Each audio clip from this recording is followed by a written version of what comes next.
Hello guys, तर आज आपण बनवणार आहोत पोहे आणि चाट. आपली स्वीट कॉर्नची चाट आपण आज इथे बनवणार आहे.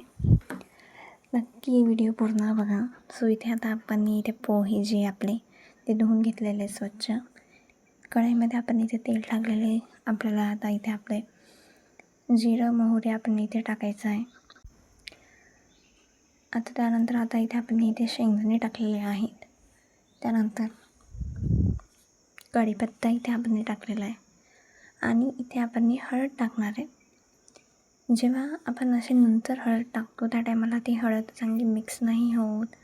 त्याच्यामुळे आपण जेव्हा तेलामध्ये हे कलसतो त्याच टायमाला आपण इथे हळद टाकणार आहे. इथे आपण कांदा टाकलेला आहे, त्याला तेलामध्ये चांगला होऊ दिलेला आहे. त्यानंतर आता इथे आपण हळद टाकली. जसं मी तुम्हाला सांगितलं, हळद चांगली मिक्स व्हायकरता आपण इथे तेलामध्येच हळद टाकलेली आहे. इथे आपण 1 चम्मच साखर घेतलेली आहे. साखर आपण इथे टाकलेली आहे. त्यानंतर आता इथे आपले जे पोहे ते आपण इथे घेतलेले आहेत आणि याला आपण चांगलं मिक्स करायचं आहे. जिथपर्यंत आपली हळद वगैरे सर्व काही मिक्स होत नाही तिथपर्यंत आपण पोह्यांना हलवत राहायचं आहे.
आणि तुम्ही बघू शकता आपले इथे पोहे तयार झालेले आहेत. तर चला मग आता आपण याला एका प्लेटमध्ये किंवा आपण इथे पैशाचं पाणी घेतलेलं आहे. आम्ही इथे कधी कधी खातो त्यात. सो आपण इथे यामध्ये घेतलेलं आहे. स्वीट कॉर्नची रेसिपी आपल्याला चाट बनवायची. तर आता इथे आपण कणूस घेतलेले आहेत. याची साल वगैरे आपण काढून घ्यायची.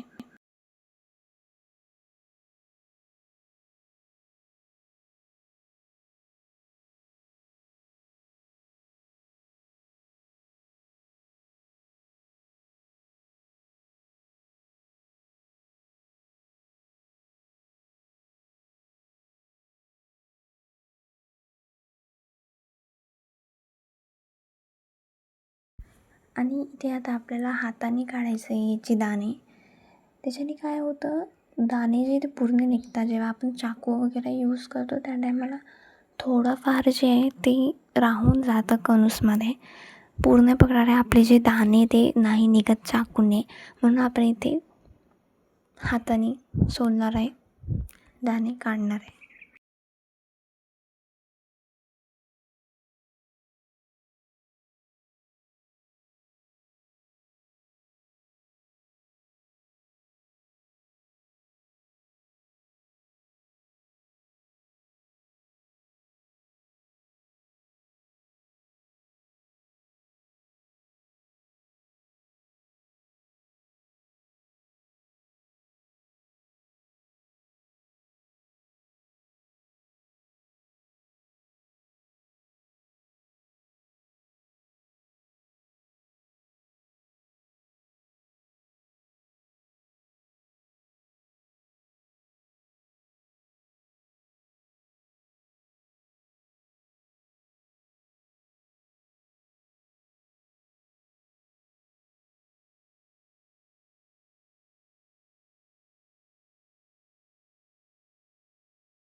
आता इथे आपण आपले दाणे जे वगैरे ते सोलून झालेले आहेत. सो आता आपण याला कढईमध्ये, छोट्या कढईमध्ये वगैरे टाकायचं आहे. चांगल्याला स्वच्छ 2-3 पाण्याने चांगलं स्वच्छ धुवून घ्यायचं आहे. आणि त्याच प्रकारे आपल्याला इथे उकळायला टाकायचं आहे, म्हणून आपण थोडंसं पाणीला उकळी आल्यावर यामध्ये आपण कणूस टाकलेले, आपले जे कॉर्न होते स्वीट कॉर्न ते आपण इथे टाकलेले. आपल्याला 15-20 मिनिटाकरता याला उकळायला टाकायचं आहे. उकडतानाच आपल्याला इथे चवीनुसार मीठ टाकायचं आहे. आणि तुम्ही बघू शकता याला आपली उकळी आलेली आहे. तर आता मग आपण यामध्ये मीठ टाकायचं आहे. सो इथे आपण चवीनुसार मीठ टाकून दिलेलं आहे. 15-20 मिनिटाकरता आपण याला उकळायला टाकायचं आहे. आता इथे आपण जे आपले कांदा, टमाटे, कैरी वगैरे ते आपण इथे चिरायला घ्यायचं आहे. इथे कैरी घेतलेली आहे. मँगोचं सीझन चालू आहे, सर कैरी तर नक्की लागेलच. आणि मेन म्हणजे आपण ते चाट बनवतो, ते चाटमध्ये कैरी तर टाकताच. सो आता इथे आपण कैरी चिरून घ्यायची. कैरीला आपण बारीक चिरून घ्यायचं आहे.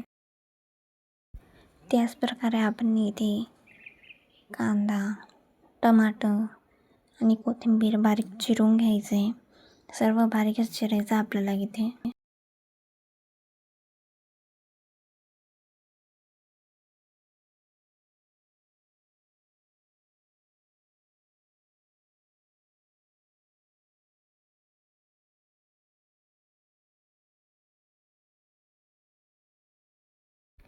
आणि इथे जे आपले स्वीट कॉर्न जे ते उकळून झालेले आहे, तर चला मग आपण याला आता आपण चाळणीमध्ये काढून घ्यायचं आहे. आणि तुम्ही बघू शकता आपले जे स्वीट कॉर्न ते उकळून झालेले आहेत. तर आता आपण याला चाळणीमध्ये काढायचं आहे.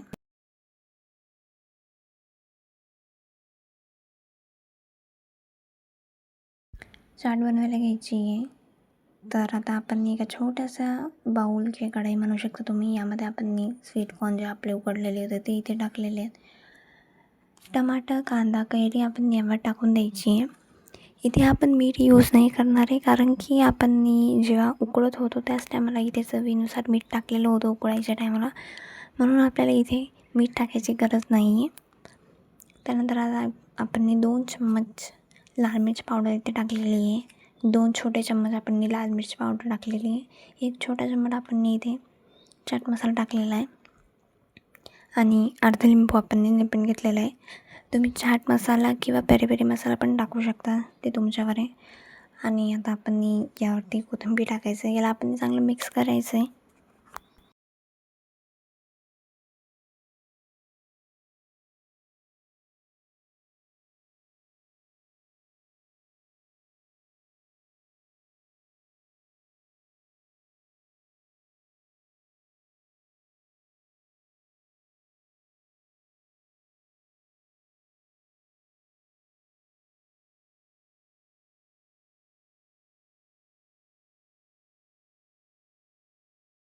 आणि इथे आपली चाट तयार झालेली आहे. जर तुम्हाला व्हिडिओ आवडला असेल तर नक्कीच लाईक, शेअर आणि सबस्क्राईब करा. And thank you for watching. Love you all guys.